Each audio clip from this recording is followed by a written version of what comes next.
Good evening.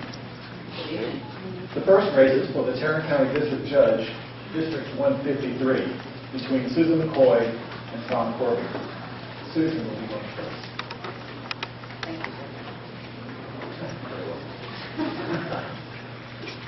A district court judge for the 153rd District often hears multi-million-dollar cases involving some of Tarrant County's biggest businesses that keep our economy alive. BNSF Railroad, Lockheed Martin, American Airlines, Chesapeake Oil and Gas, Bell Helicopter, and the Bass Brothers, to name a few. In voting for a district court judge, you must look for the candidate that has extensive knowledge on evidentiary and procedural matters. In other words, the candidate must very clearly know the ins and outs of what is and isn't allowed, because he or she would be the one responsible for making sure the rules are followed and the trial is conducted fairly. And of course, you must also look for a candidate who has very strong evidence. Here is your first question. Please take a few minutes to tell us what differentiates you from your opponent in terms of experience. I understand he has been a judge before and you have not. Does that not give him more knowledge and experience? I've been working towards running for judge for 20 years. I have practiced law in the trial courts, the civil district courts for 20 years. And I think it's a little apples to oranges, the issue between being a JP judge and being a civil district court judge. A civil district court judge, now the civil district courts do apply to little people too.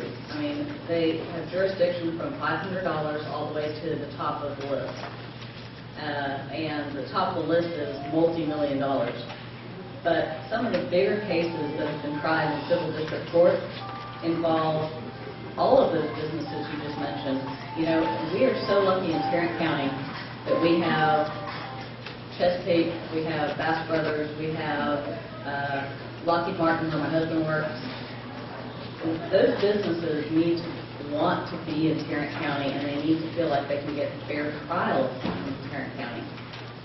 My opponent, and I applaud his public service, he has been a JP judge. What a JP judge does is they hear traffic tickets, truancy violations, things like that. Now, you know, I really want to run on my own public record. I don't want to put down my opponent. But he's never tried a case in civil district court. And I use the analogy of this.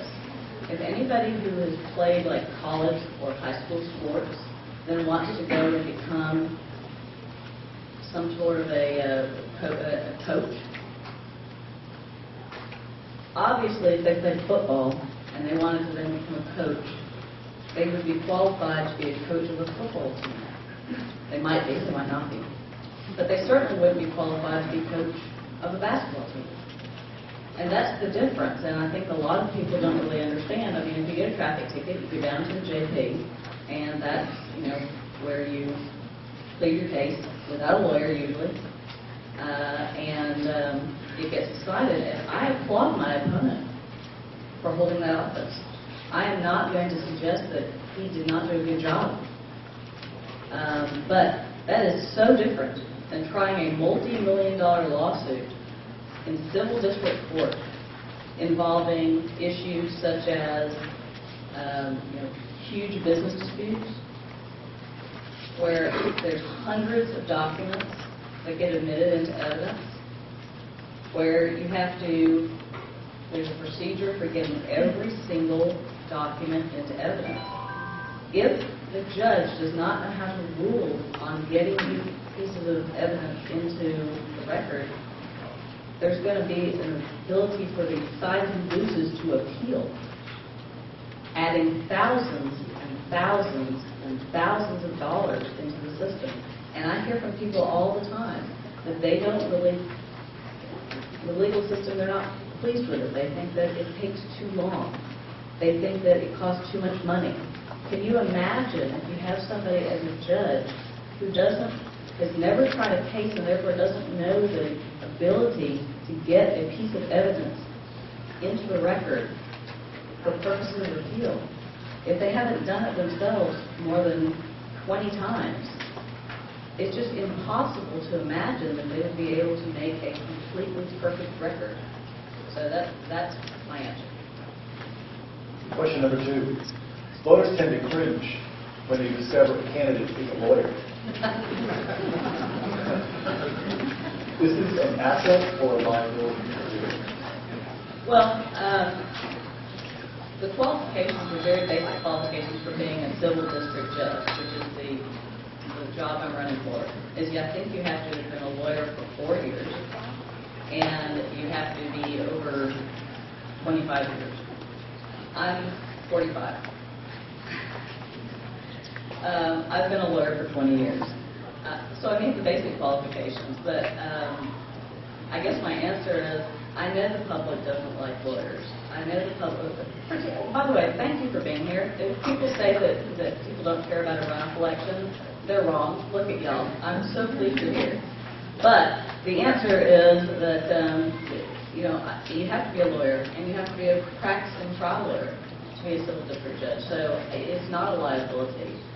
You also have to be ethical, and that's the most important thing. I've been rated as the highest ethics of every judicial ethics rating that's available. So I see I have 10 seconds and I'm done. Anything else? Do we have time for audience questions? Thank you very much. Thank you very much. Candidate is Tom Corbin. Hey, Tom.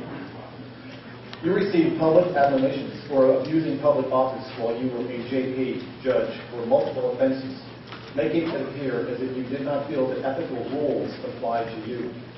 How can we, the voters, trust that you will follow the ethical rules if we elect you to this very important position of district court judge? Well, let's boil it down, though. There's a couple of different issues that were involved here. And I disagree with the findings of the Judicial Commission. And this is not the ethics office, it's the Judicial Commission that we're talking about here. The issues related to a traffic issue and also to processing of paperwork in the office.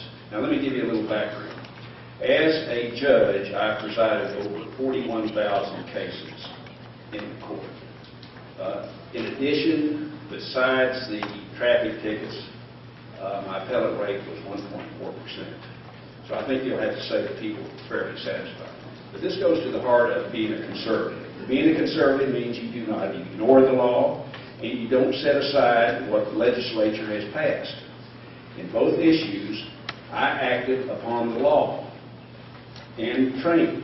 The issue in the first case was whether a judge can speak with somebody in the courthouse and ask them to slow down when they were observed acting and driving in an unsafe manner on the streets of Mansfield, passing at a fast rate of speed, the police station, the city hall, approaching 2 school districts, through a school crosswalk, and along the sidewalks.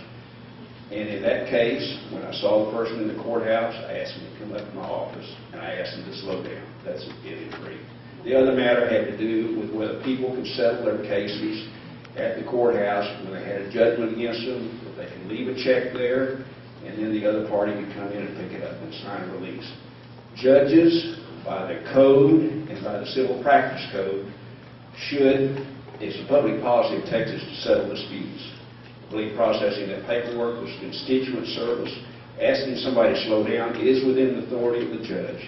The judge is a magistrate. The magistrate has the right under the Criminal Code of Procedure to protect persons and property. Thank you. Question number 2.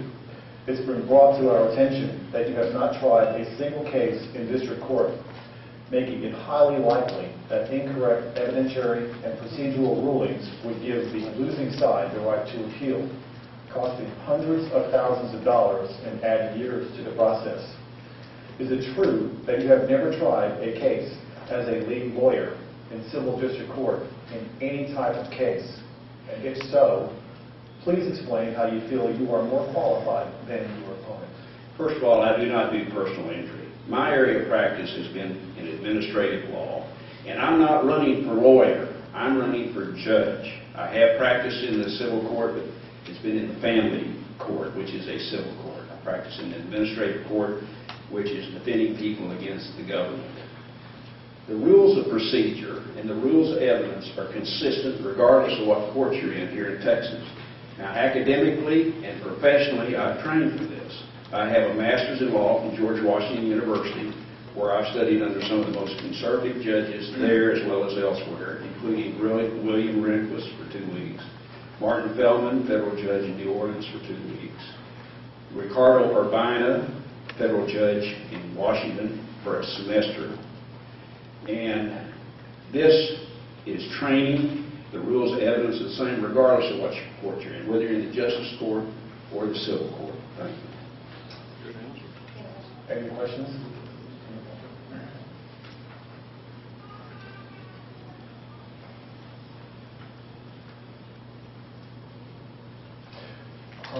Yes.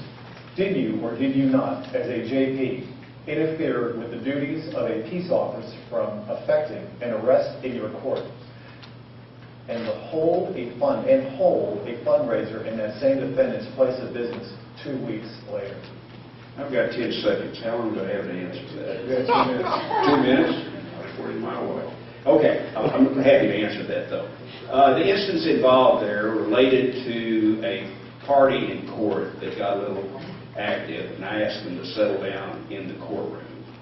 And that is within the prerogative of the judge to handle behavioral disputes, particularly in a justice court where there are pro se litigants. These are people representing themselves. There's a lot of anxiety that goes on, so I asked them to settle down. Now, the issue I think arose later on when they left the court, and it went outside the courtroom in the hallway. I was not present then in the hallway, and I think the facts got mixed up. There was never any subsequent action ever taken by anybody on that. In fact, they arrested the individual, and it later turned out to be a Class C misdemeanor, I think, because there was some interaction between he and the bailiff outside the courtroom in the hall. Very good. That's it. Thank you, Tom. Thank you.